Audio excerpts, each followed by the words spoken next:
think we're live. All right.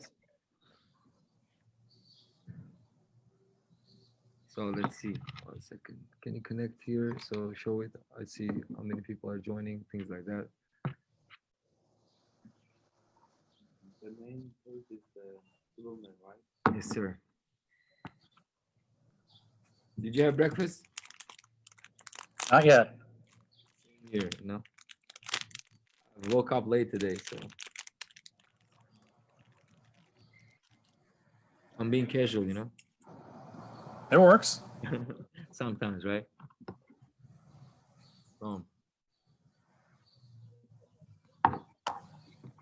Let's share it in all the groups and my personal page as well.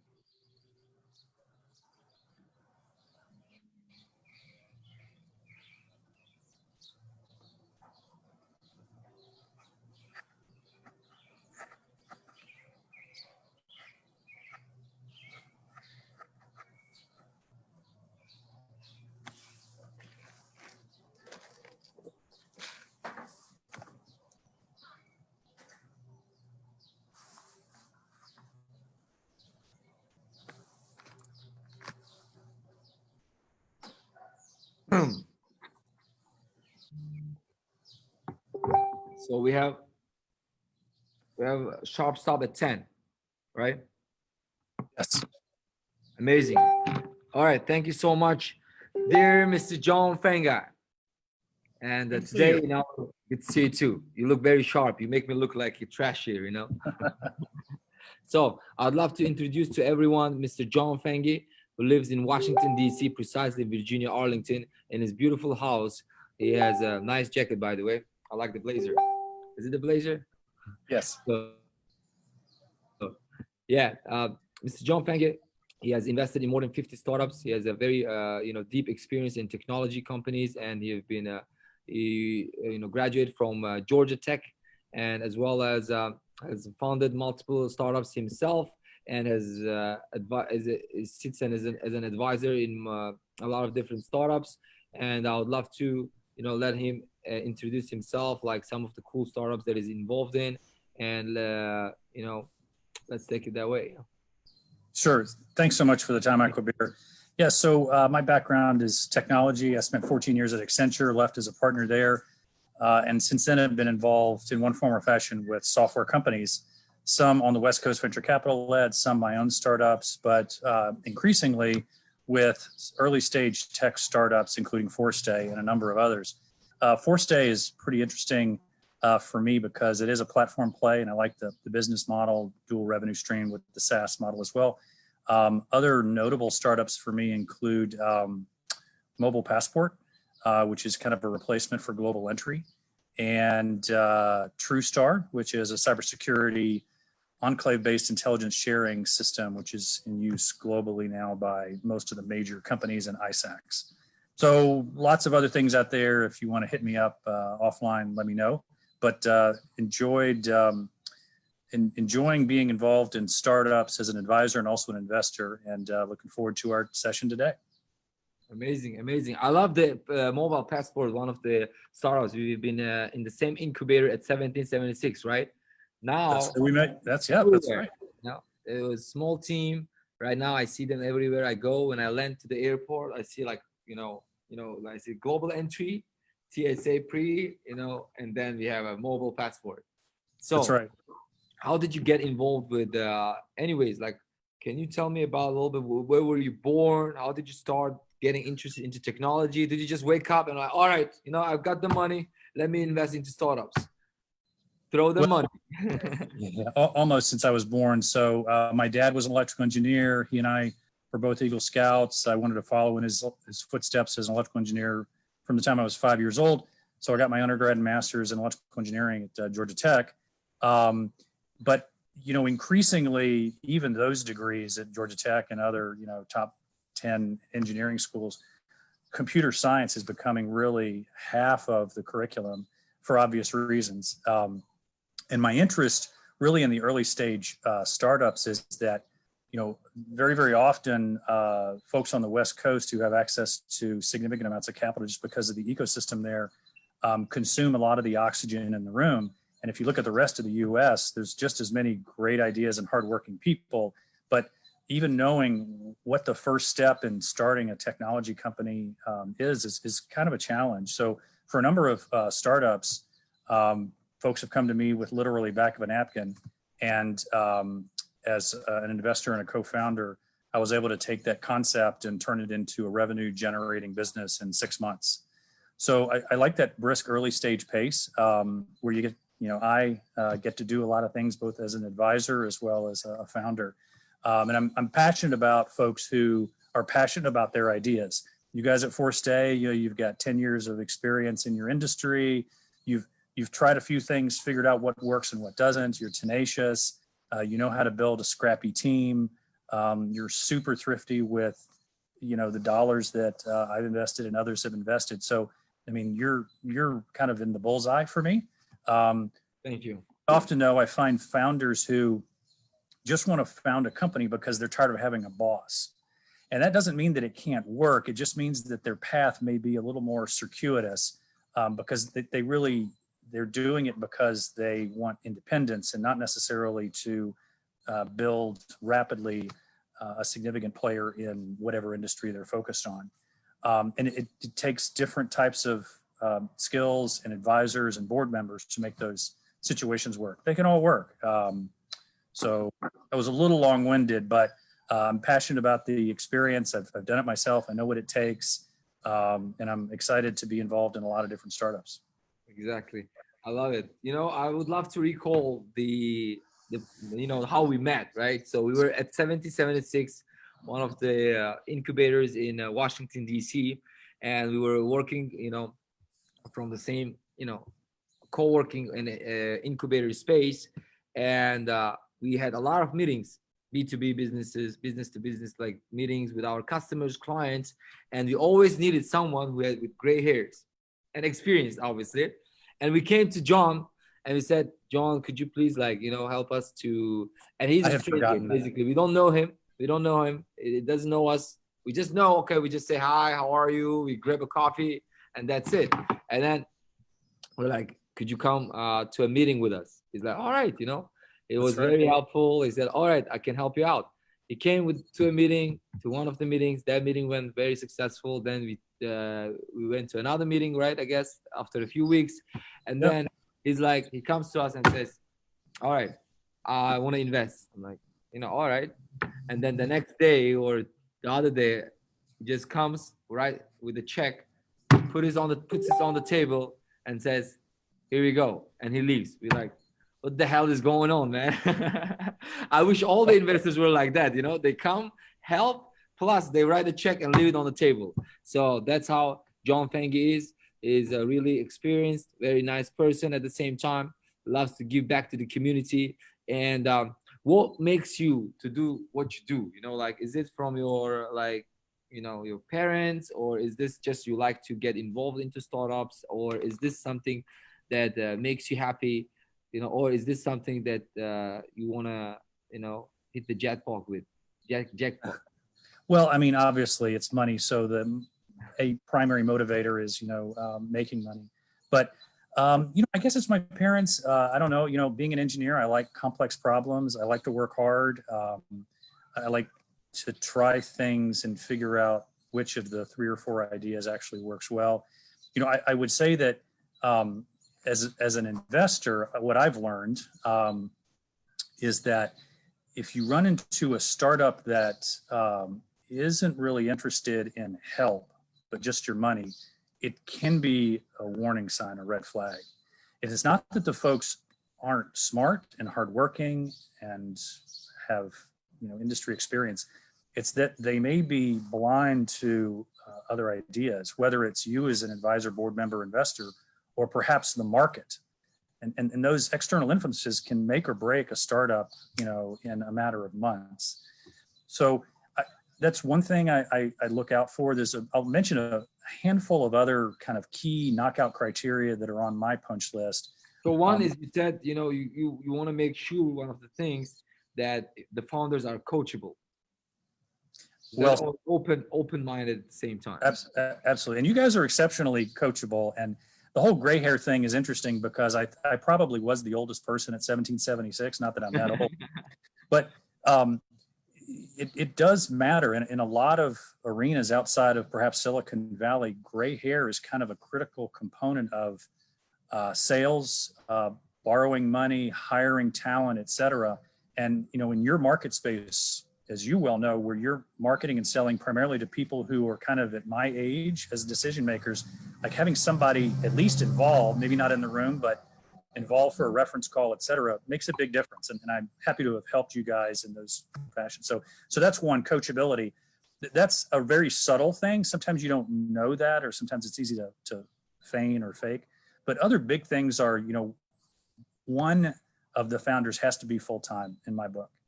You have to have at least 2 co-founders because otherwise it's a single point of failure. Number 3, you've got to have, at least for me, some revenue in the door. That is basically some type of proof model. It doesn't necessarily have to be specifically for the product you have built or want to build. It just has to be that people value your knowledge, your experience, your ideas enough in that space to stroke a check. And there's a few other. Just to recall, and you know, for number 1, being coachable. Yep. Number 2 is at least have 2 founders, right? Yep. 1 should be at least full-time. And what are the distinction between those 2 co-founders? Are they should be identical? Who should they be? Well, diversity of talent definitely is critical when it's literally like 2 co-founders and everybody else is maybe a 1099 contractor. So, you know, you can't have 2 of the same. I would say that in the vast majority of early stage technology startups, statistically, those companies will do better if one of the co-founders, however many founders there are, has a technology background. They don't necessarily have to be a software developer on the product, but they've got to steer the ship technically. Otherwise, you can waste a lot of money. I won't name the startup, but there's one startup I am invested in, I am an advisor to, and before I got involved, ultimately, they went through 4 different overseas development teams and blew through, I don't know, $150,000 and basically wound up with almost nothing reusable. And back to the coachability standpoint, these were colleagues of mine, but they didn't have any real technology software development background like I did. And I offered to help early on, but they weren't interested. And at that moment in time, they were in the, I don't want another boss, we're going to do it on our own, et cetera. So it all worked out. They've been very successful, but they wasted about 2 years and $150,000 to achieve nothing. Right. So first, coachability. Second, you know, co-founders. And third, you said? I would say that if you have diversity of founder kind of experience and knowledge, it's very helpful. If one of those kind of key people, maybe it's a founder, maybe it's the CTO, but somebody in-house to help you make the right technology decisions in any software business of any size, it's critical. Amazing, amazing. So, you know, you said coachability, co-founders, but I don't see any time you saying, oh, and you said the third, revenue, some type of revenue. Yeah. And there's exceptions to the rule. I mean, Facebook went public without actually having any revenue, but that's very, very, very rare. So as an investor, you know, it's an enormous gamble pre-revenue. You can de-risk your investments by seeing some actual customers paying, right? Out of the 50-something startups that you have invested, right? Like, have you invested in any startup that was just an idea?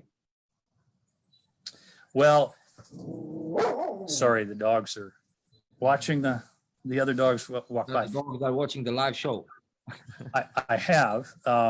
And that's where, honestly, I've kind of learned what to look out for and be careful of. One of my own startups actually was literally just an idea. A co-founder friend of mine had the idea. He'd talked to people for 24 months. They hadn't done anything. It was a decent idea in the HR space. I looked around.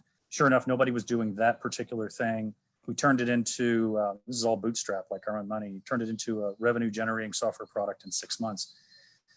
The challenge, though, in that scenario was the market space exploded. And very soon there were 10 companies, venture capital backed, who all had a lot more money to advertise and sell and do, you know, accelerated software development.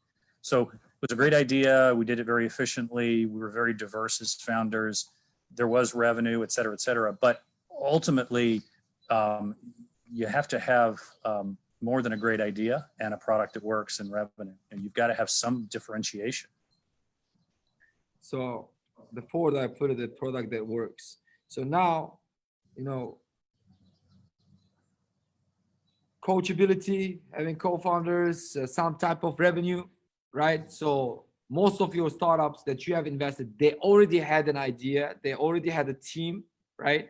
And they were one of them at least were full-time or kind of full-time. Plus they had a product that works. So I don't see in anywhere in this bullet points an idea. Why? Well, look, you know, there's plenty of great ideas out there, and they may even lead eventually to some success. But ultimately, you know, let's look at Uber, right? They didn't invent any of the concept of, you know, taxi cab and the smartphone. They just put those together and did it faster and better than anybody else has to date. So you don't have to come up with a unique idea. You got to come up, though, with something that is differentiating. So differentiation and a go-to-market strategy might be much more important than just have a great idea, right? Oh, absolutely. In fact, a very famous story that's a little dated now. When Sirius and XM first launched, they were venture capital backed, very successful, and they were hyper competitive with each other. But ultimately, it was a new idea, and it had to affect both consumer behavior, but also auto manufacturers to be a success. So effectively, they were splitting the cost with each other of sales and marketing, and it worked, right? Ultimately, those two merged together, and they're public and a very successful company. But you don't necessarily have to be the only one, the only player in there. Sometimes in a new concept like that, the market awareness and consumer behavior change cost can be spread across a number of players. Now, if there's 10 or 12 players, you've probably not got much of a chance to be one of the winners in that. But if there's 2 or 4, you probably have a decent chance. So Forestay is a great example where you guys were not the earliest. You were perhaps the most innovative. You were the fastest moving. You were the leanest, I think, based on all the things I've seen. Very lean body as well, Exactly. John, you don't feed me, Joking. Okay. Yeah, so I would say that, as an example, early stage investments, which are typically what I have been involved in, those are very risky. The success failure is probably like a restaurant, 1 in 10. Once there's a little bit of momentum and a bigger team and established market presence and consumer brand awareness, product market fit, et cetera, the investor can afford to invest in a much less risky position because you're effectively giving the business money to scale. Now, the one kind of risk with that is the vast majority of companies that do fail after they reach revenue and Series A fail on that scale play from, if you will, Series A to Series B or C. They got all this money, and there's a lot of pressure to put that money to work, typically because large investors like funds do have a timeline for the fund itself. And sometimes they put too big a bet on one play and they run out of money and they vanish. So these stories are out there. It is very, very, very dangerous, if you will, to go from, bootstrapping, scrappy, every dollar counts. Can we afford to send 2 people to the conference versus 1, to a $3 million bank account after a Series A and a new board who may or may not know your industry or how to scale your business. And in some cases, a lot of these folks, they've never written software themselves. They've never run a software company, et cetera. So there can be a lot of risk at the Series A stage. So one question to just, in general, what is startup, right? This concept of startup, this was not very popular like 20 years ago. And this is something fairly new, even in the United States. And in your own words, how do you see what is startup? Well, I think in this context, I would, well, at least for me, I would categorize all my my tech investments as early stage tech startups in the software realm. And I think the two biggest kind of factors in that are, and this isn't really my original research, but it's, you know, the iPhone and the concept of sophisticated web hosting. So the cloud is, you know, very sophisticated web hosting. Web hosting has been around for 20 years. It just so happens that the tools and the scale of those large platforms like Azure and Google and AWS have made it so much easier for somebody with a tech idea and some development talent to create a product that now can be sold on the App Store or wherever. So basically it is like taking an existing complicated, complex problem, right? Making it much efficient and faster to scale. So basically it means startup equals growth, as Paul Graham says, or it could be something else.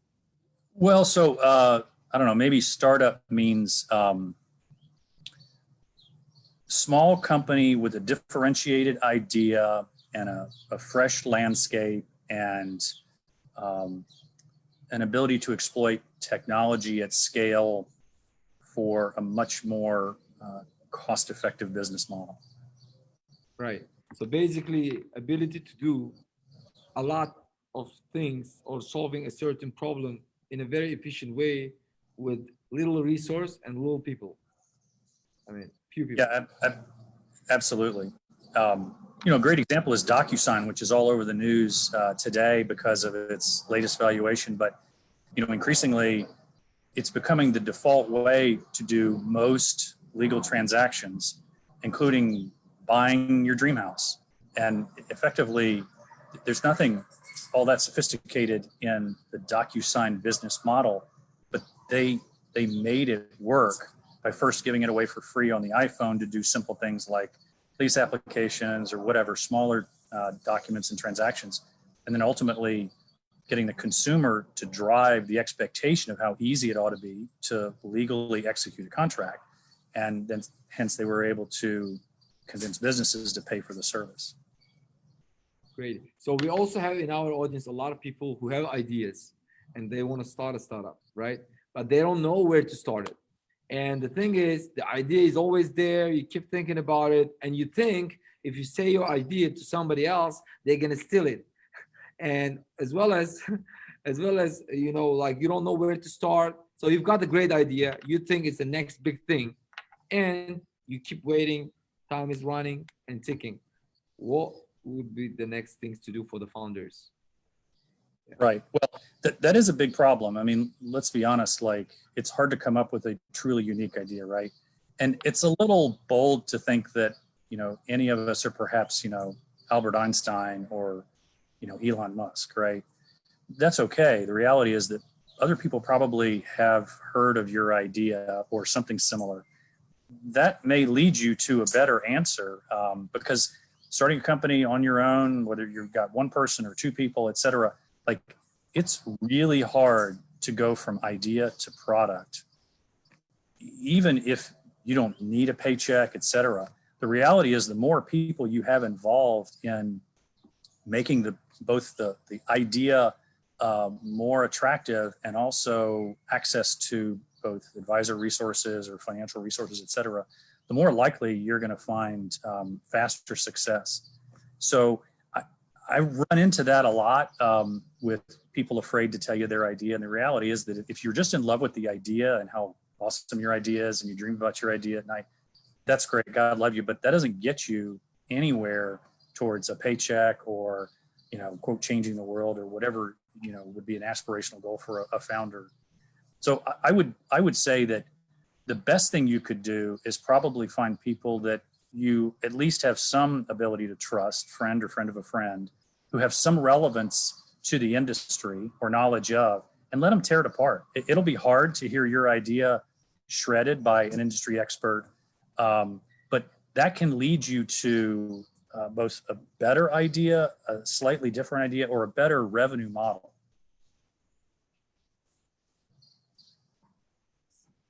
Yeah, sorry. That's okay. Okay, so another question is, idea is worthless if you don't execute on it, right?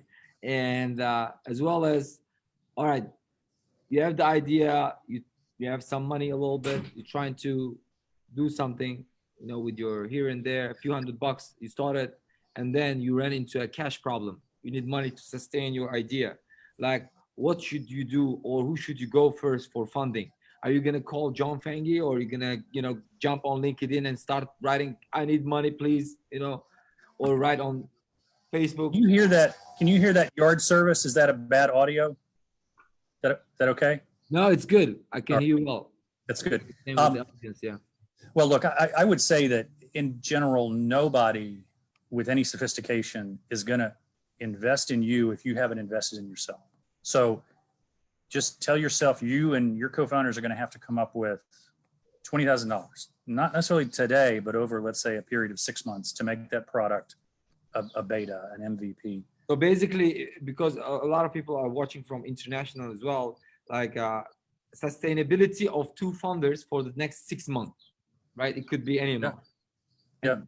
Well, and in fact, at that stage, let's say you have an idea and you have a full-time job. You don't necessarily have to quit your job to make this work. In fact, in one of my own startups, what we did was took the idea.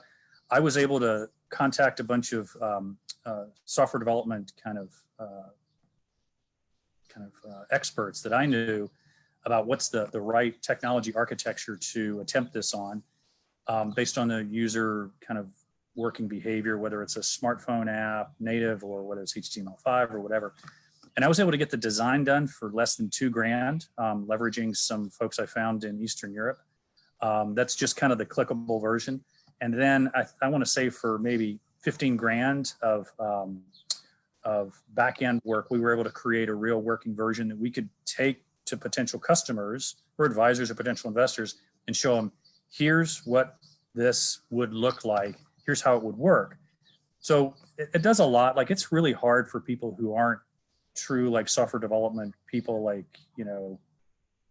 who've done a lot of software development, to look at the back of a napkin and envision how that turns into a product. If you can show them, if you will, the architectural drawing of the product and give them some clickability and give them the ability to see what a customer would see, you greatly increase your chances of. It's like having an MVP, right? Minimum viable product. That's right. Yeah. That's right. So let's do like this. So we have John Fanguy, one of the top investors, angel investors in the DC area. He has invested in more than 50 startups. I don't know, the total valuation of all the portfolio companies you have probably exceed $1 billion, or not yet? With Foresight, on that number. With Foresight becoming $1 billion company, it will, right? That's right. Yeah, sometime soon. So please, if you have any questions, go ahead and ask it. Дорогие друзья, دوستان عزیز، برادران عزیز، خواهران عزیز، کدامی که سوال‌ها داشته باشید میتوانید سوال‌های خود را با زبان تاجیکی هم دید. بعد از این برنامه با سوبتیتری تاجیکی نوشته می شود. از همین جهت سوال‌های خود را دید که 15 минут آخرون است. شانسی که دارید دیگر ندارید. So, дорогие друзья, если у вас какие-нибудь вопросы есть насчет инвестиций, стартапов, как начать компании, как начать, attract money, взять инвестиции, можете задавать Джону Фенгаю. Он инвестировал в более 50 стартапов во всей Америке. И please feel free to ask your questions. So my question is, we got the money, we got the idea, we started the company, and what is it about all this rounds of investment, like Series A, seed angel investment, seed investment, Series A, Series B, Series C? What is that about? Those are really just terms that help typically venture capital firms categorize what type of raise or stage, typically defined by the total amount of dollars. It has changed greatly over time. Now, a Series A is never below $1 million. It's probably 3 million and above, et cetera. So I wouldn't get too hung up on the terms. And in fact, there are funds now who specifically look for seed series raises. So call that outside money, not friends and family, but outside money of between, I don't know, 250 to $1 million. And the reason that they target that is because it's very difficult for funds often once the valuations exceed, once the raise size exceeds, $3 to $5 million to get a seat at the table unless they're already there. It's also difficult to get in at a reasonable valuation price because in some parts of the country, the VC investment crowd typically has so much money to put to work that they increase the valuation metrics to the point that, investors, both professional and personal, can't justify it. Great. So, do you guys have any questions from the audience? The audience, we have like a lot of people watching, but so far, no questions. Probably they already know all the answers. So my question is, like how the mindset of investors work, like why investors invest? Because some of the founders think investors, they've got the money, like bunch of money, billionaires, and they're like, hallelujah, throw the money on the startups with the hope that, they make a lot of money. But we know that a lot of investors fail as well. All of their investment doesn't succeed. So, and at the same time, founders, since they don't know the expectation of the investors, they don't know how to communicate with the investor. Great question. So a couple of things there. One is that when you're pitching any investor, it doesn't matter whether it's friends and family or professional fund, you have to show them a pathway to revenue, but also a pathway to earnings. Earnings of the investor, right? Like how much he's going to make. That's right. So, it's slightly different than, buying a building and getting rent and whatever's left after you pay the loan and the expenses, that's your money. It's a little different than that. And that's why people who invest in buildings often don't quite understand how or why you'd invest in a software company. But communicating with the investors is maybe once you get to raising money outside of friends and family, the communication with investors may be the most important thing you do other than closing deals and generating revenue, for the simple reason that invariably you will reach a point as a company where you need your investors to put in a little bit more money for some reason. It could be to buy a company that would dramatically change your market share. It could be to launch another side product, any number of things. If you haven't tended to the investors well with regular communication, there's just no way that you're going to be able to get them excited enough to do a small additional raised investment quickly. So I would say ideal is once a month, and it does not have to be formal. It can be literally like 5 to 7 bullets. If you aren't communicating though formally at least every quarter, don't count on those investors really helping you out again. Right.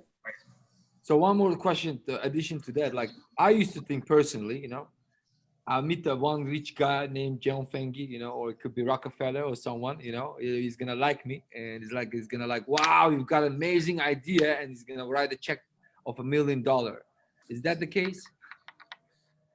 No, but it depends. People who have $1 million and want to put that to work in the tech industry, they're going to put that million into one or more funds, right?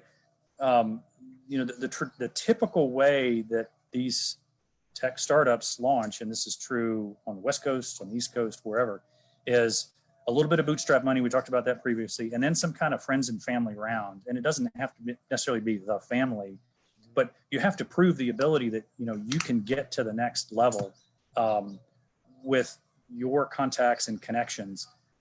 It's somewhat rare outside of Silicon Valley to come in the door with a pitch deck to a seed fund or a Series A fund and get a check written. It'll take you 6 to 12 months of beating the bushes to get that professional money involved.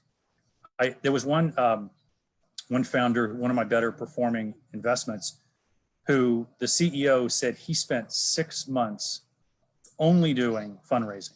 That's it. Now, operationally, that created a monstrous problem for the business, but they were at this stage where they had no other way to get to the next level. So they had to do it. But operationally, when you think about those two co-founders being critical to the operation with a full plate, what happens to all that other work for the 6 months? It goes someplace else. If you've got a deep enough team beneath you, 4 or 5, that can work. If it's just the other co-founder, that's a big problem. Hence my point about the friends and family. Like if you, each pitch in $10,000 to get your MVP and you feel good about it, and, ultimately you take the next step, you got to figure out a way to get to the next level. Call it, $100,000 to $200,000 of close by friends and family funding.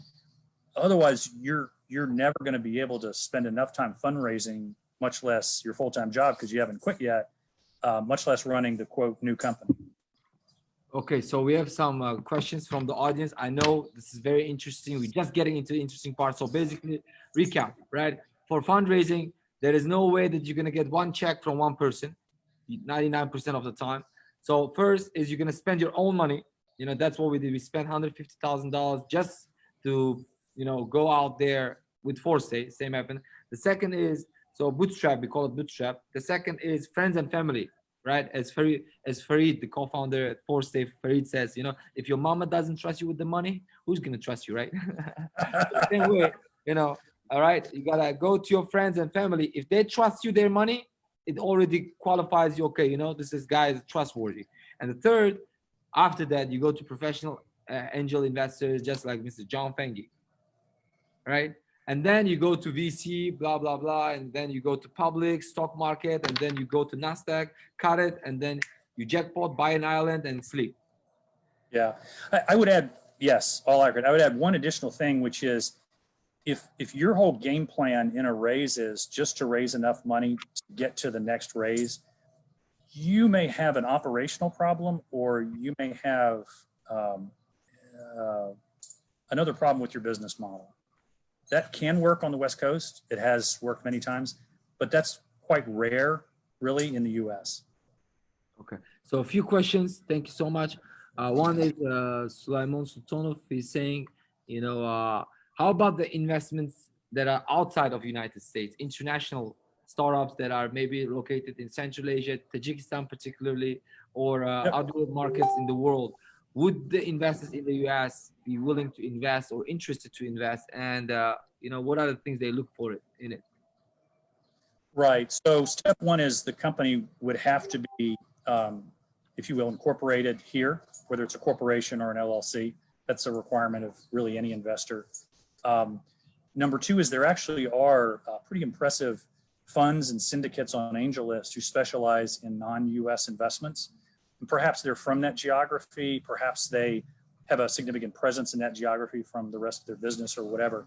And that's the best approach because they'll be either culturally or nationally kind of connected to you somehow and much more likely to say yes.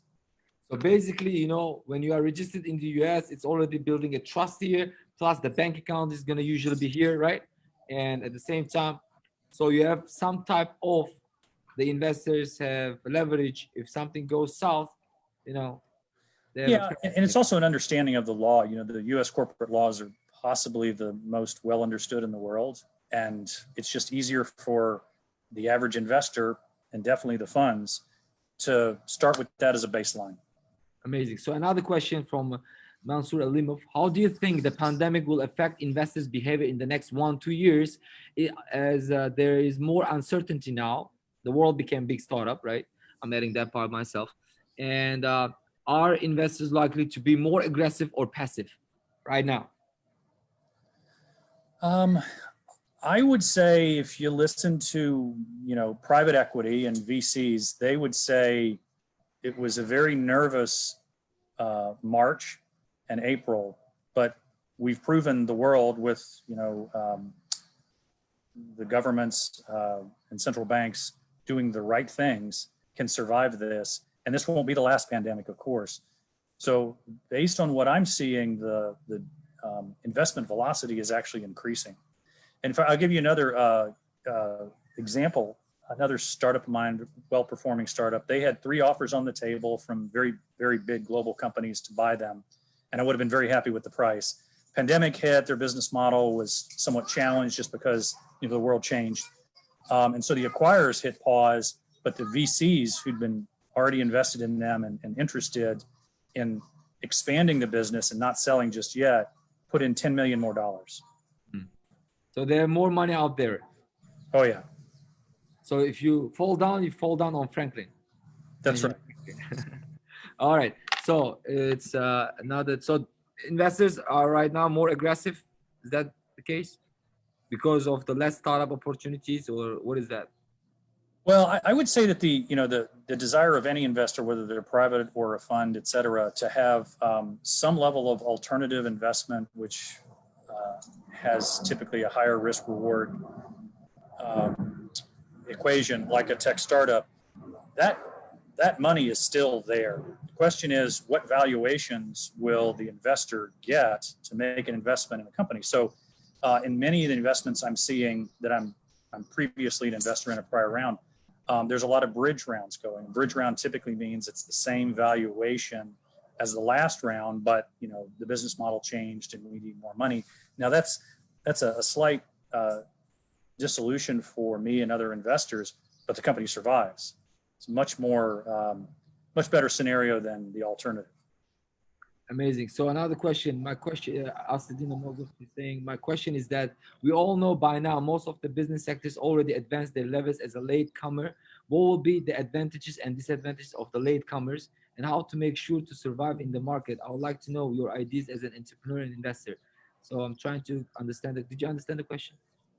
I think just categorically, like being the latecomer isn't necessarily a bad thing. Microsoft, most people would agree, started out very, very innovative, but very quickly they became the company that saw other people stumble along with an idea and they either bought the company or they just did it better. That didn't work 100% of the time, but there's nothing wrong with being a latecomer. You can execute better. Right. So how about the startups, small startups like 4-stage challenging big giant elephants? Like what are the opportunities for those type of startups? Just motivating myself right now. I would say, if you read Crossing the Chasm, which is maybe top 5 tech startup books, must reads, their emphasis was pick a narrow enough segment that you can somehow be successful when you're, trying to slay the giant. And that will work.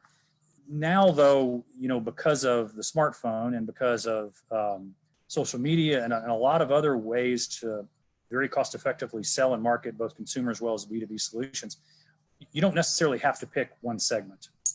It can help you focus, but you don't necessarily have to do that. But you have to differentiate somehow, right?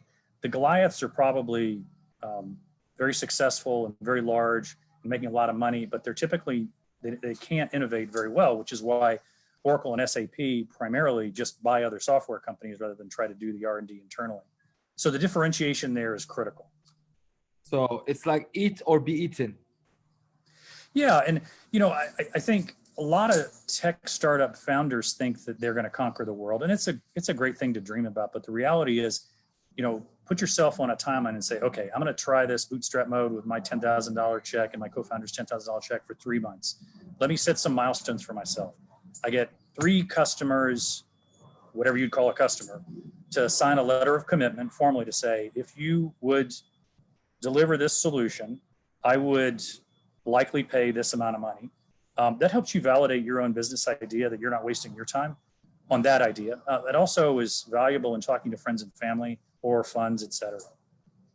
Amazing. So one more question is that Eraj Nazarov is saying, hello, Mr. John, what types of startups are best to invest in for long term? How bad will the coronavirus effect be on the stock market? Your opinion? Well, with the stock market, I would say that, thanks to the Federal Reserve and the Treasury, they've created a floor, and we'll see perhaps, 20% downswings over the next 12 months. But I think most people think that the stock market won't drop below that point long term. It's probably going to be a little rosier than that. With regard to investing in tech startups, I'll tell you the 3 lessons I learned the hard way. One is there's a lot of funds and syndicates out there that you can invest in an AngelList or otherwise that are extremely well run and have some very talented people who do great due diligence and are very thoughtful and wise. They're not going to hit 100%, but they're going to think hard about whether it's a good place to put your money. But the vast majority of those syndicates in particular aren't. They don't have the background and they don't have the time. They're playing a numbers game of spraying money out there and seeing what will stick. So that was a hard lesson for me to learn. The vast majority of investment, the count of companies I invested in that didn't make it, almost all of them were through AngelList syndicates. Now, I'm in some very impressive syndicates now on AngelList, so I'm not dissuading anybody from taking that course. But for some of those syndicates, you can invest $1,000, $5,000, whatever, optionally in any of the syndicates' specific investments. So that's lesson one. Lesson two is that there's a lot of, you don't have to be the best company to win the war. Often it's perseverance, it's access to capital, it can be talent, it can be luck. I'm not going to name any specific companies, but there's plenty of companies, particularly in these challenged times. Zoom is a great example. They're now valued at $70 billion. 70, wow. 70. Working people had never heard of Zoom before this pandemic, right? School kids had in the US. But the point is, through fortune, all of a sudden their market cap, increased fivefold. Sometimes you just have to hang in there, huh? That's right. Amazing. So another question, I'll be asking you questions all the time. Sorry. So my question is that Muin is asking, who are the key people in the beginning of startup? You already talked about that, but explain in the case of Forstay. And question for John, why did you invest in Forstay? I thought all the question is for John. Yeah. So I invested in Forstay for a few reasons. One is that we were working in the same co-working space, and every morning by the time I got there, they were already there, and every night when I left, they were still working. So that was a good sign. I admired these guys, Akobir and Ferdinand and the others, because they're young but very experienced and confident and tenacious. I don't think I've seen a startup set of co-founders work as hard as these guys. And I would say number three is that I could see very easily that there were two business models. There's the platform play, which, it's like Airbnb, et cetera. That's a scale problem now. If you think about how expensive that first used 10-speed bike was on eBay, it was a really expensive transaction. But over time, it scaled and it grew, and that worked as a business model. It takes a long, long time. In eBay's case, it was, 7-10 years before they didn't require outside funding. But I could see very easily that your software that you were selling as a platform, or you were using as a platform, could also serve a purpose for people trying to manage some type of housing, whether it's a hotel or dorms or whatever. And the ease of use, the creativity, and what you'd created, I thought was very compelling. So, I hedged my bets. You had two business models, and both seemed to be doing good. So those are the top three reasons. Yeah. And actually, just to add to your point, one of the reasons why we started the SaaS part is basically managing property management software designed for student housing, like corporate housing, service departments, and dormitories, was John Fanguy. He was an expert in SaaS. He is expert in SaaS, and he's the guy who said, you guys should focus on that as well. And that's actually what saved us during this pandemic, because we have a supply chain problem overall in the real estate market, because short-term Airbnb is crushed right now, right? But when it comes to medium, long-term, everybody's jumping there. However, there is no software to manage all that operations, and everybody's coming to us right now. So thank you, John. We need to be coachable, right? So now I think we thank you so much for your time. And I know we ran out of the time already, but I would love to, you to show your, treehouse. The treehouse. All right, I'll show you the treehouse, but I want to say, it's not the prettiest treehouse in the world. It's not a Treehouse Masters, but I did it all myself, including around yeah. Here, can you see this? Yeah. Oh yeah. When am I gonna go to this jacuzzi? You come on over anytime. You bring some halal meat, and we'll grill it up and hit the hot tub. All right, halal meat is coming soon to your way. That's great. Hey, thanks so much for the time. It was a pleasure. Hope to see you soon. And golf. Bye-bye. Yes, sir. Take care. Bye-bye. See you. Thank you.